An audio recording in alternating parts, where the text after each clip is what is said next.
வணக்கம் நண்பர்கள் சொந்தங்களே, கிளஸ்டர் எனர்ஜில இருந்து நான் உங்க தினேஷ். இப்போ என்னன்னா, தமிழ்நாடு கவர்மெண்ட்ல ஒரு அப்டேட் வந்திருக்கு. ஸ்மார்ட் மீட்டர் வந்து இமீடியட்டா இம்போஸ் பண்ண சொல்லி ஒரு சர்க்குலர் வந்திருக்கு.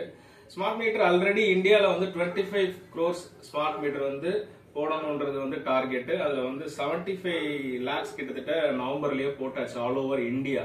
தமிழ்நாட்டுல வந்து ஸ்மார்ட் சிட்டில மட்டும் அதை வந்து இன்ஸ்டால் பண்ணி எடுத்திருக்காங்க டெமோ மாதிரி. இப்ப பாத்தீங்கன்னா அதானி கிட்ட இருந்த ஸ்மார்ட் மீட்டர் டெண்டர் வந்து கேன்சல் ஆயிடுச்சு டிசம்பர்ல. சோ இதுக்கப்புறம் இந்த மந்த்ல டெண்டர் விட்டு அதை க்ளோஸ் பண்ண சொல்லி இமீடியட்டா ஸ்மார்ட் மீட்டருக்கு மைக்ரேட் ஆக போறோம். நம்ம ஸ்மார்ட் மீட்டரோட முக்கியமான ஒரு சின்ன ஃபங்க்ஷன் மட்டும் நம்ம பார்த்துடலாம். ஏன்னா ஆட்டோமேட்டிக் ரீடிங், அதாவது ரீடிங் அதுவா எடுத்துக்கும், ரியல் டைம் டேட்டா ஆக்சஸ் நம்மளால எடுத்துக்க முடியும் டேட்டாஸை, அக்யூரேட் பில்லிங் வந்து கிளியரா இருக்கும், அப்புறம் லோட் பேலன்சிங். ஸோ இதெல்லாம் வந்து ஸ்மார்ட் மீட்டரோட ஃபீச்சரா சொல்றாங்க. ஸ்மார்ட் மீட்டரை பத்தி நீங்க என்ன நினைக்கிறீங்க அப்படின்னு கமெண்ட் பண்ணுங்க. ஸ்மார்ட் மீட்டர் வரப்போகுது, அதுக்கு என்ன செலவாக போகுது அதை பத்தி நீங்க கொஞ்சம் யோசிச்சு வச்சுக்கோங்க.